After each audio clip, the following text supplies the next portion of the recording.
Welcome to my early review of the LEGO Star Wars Brickhead's Revenge of the Sith Heroes and Villains set, which I got from a friend who got it early at a Star Wars Celebration last April. So it took me a little while to actually open it and do a video and stuff, but this should officially release on May 4th.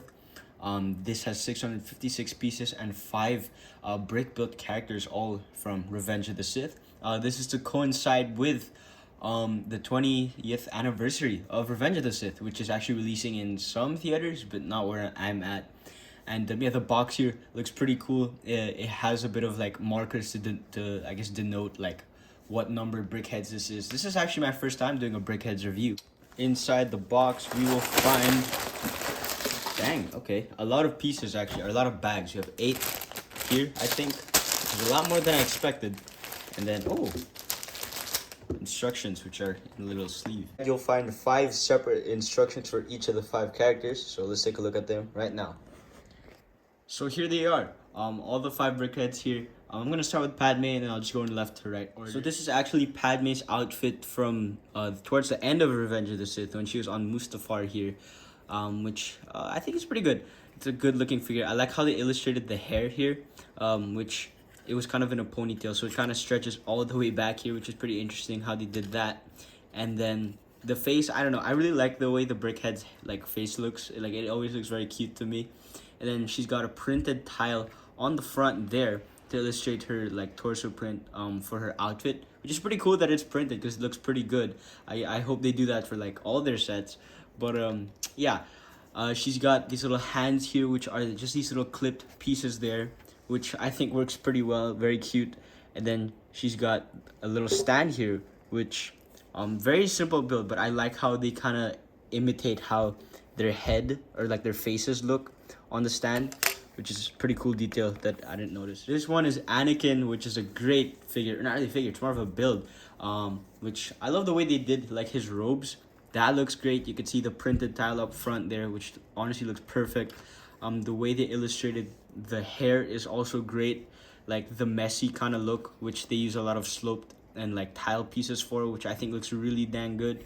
And yeah, his face print, once again, it's always the same one for all these Brickheads. I like that look. It's pretty cute. And then his hands here, since it's a Jedi robe design there, he's got his lightsaber on one side, and the other one is just the black hand there. Then they can kind of illustrate the hood, it seems, with the back here, which looks pretty good. And once again, the stand, it's the same design here, and that's just kind of how he looks from the bottom, if you guys are curious. And yes, they can also stand on their own if you want, but I like having it on the stand. One last detail, they actually give him extra set of eyes, which is pretty interesting. So you just remove this little part here, and then they can add in the Sith eyes here for how he looks at the end of Revenge of the Sith, which I think works pretty decently. I mean, it doesn't look as great as this one does, but I still think it's a good feature to have. This one is really friggin' cool. This is General Grievous, which is very cool how they managed to create his design in a very chubby Brickhead's form, which I think this looks great. They use a lot of like these special tiles pieces, and it looks pretty cool, like the way they did his feet too, to make it the more robotic style without it looking too odd and not like General Grievous. They even give him his 4 arms here, which is pretty cool. It's on these little joints this time, so you can move it. And then they put these little hinges here to sort of show his when he splits up his arms when he fights Obi-Wan Kenobi, who's seemingly missing from the set, who I think definitely should have been here. But yeah, this is how he looks on the back. Some extra tiles here, even like a look at his, what might be like his heart, maybe. They even add these little like details on the side of his head, which looks great. And then the front of the face is probably the weirdest one for me, because it kind of just gets flatted out here. But I don't really mind it too much. They give him the red Sith eyes too, and then this printed part on the front for his mouth. So yeah, this is a pretty well done figure. And so here's Palpatine here, in his Emperor outfit, which is the most, I don't know, I kind of wish they did the red Chancellor Palpatine outfit. That would have been so much cooler than this one. This one kind of just like, you know, this is just a normal Emperor Palpatine that could have been like a separate one. It's not really one that's specific to Revenge of the Sith. It's still a good design with the robe and the hood there on top. They give him the Sith eyes and the gray skin color, and even little blasts for lightning there, which isn't the traditional lightning piece that they use, which I kind of wish they did here just for consistency.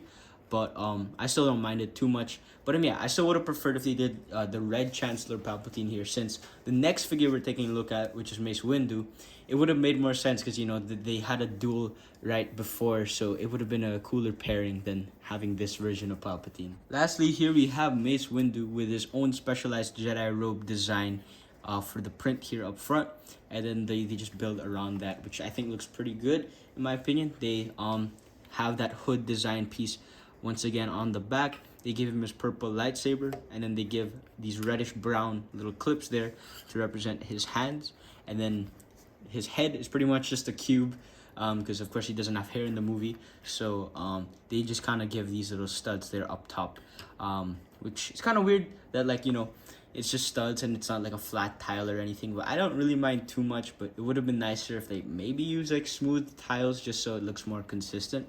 But yeah, that's pretty much it for all the figures. So here are all of the characters lined up together. A great selection. I don't know, makes me want to collect more Brickheads, which I hope to do someday.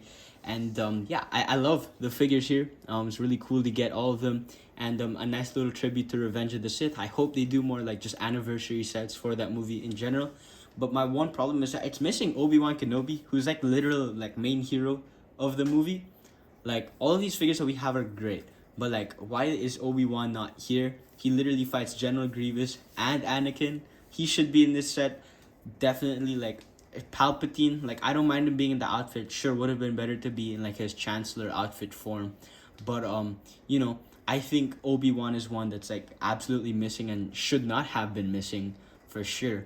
So yeah, I don't know if they're gonna do like another Brickheads for him, but as it stands, this is still a good set to have. And yeah, thank you guys for watching. Destroy the subscribe button and the like button, and I'll see you in the next video. Bye bye.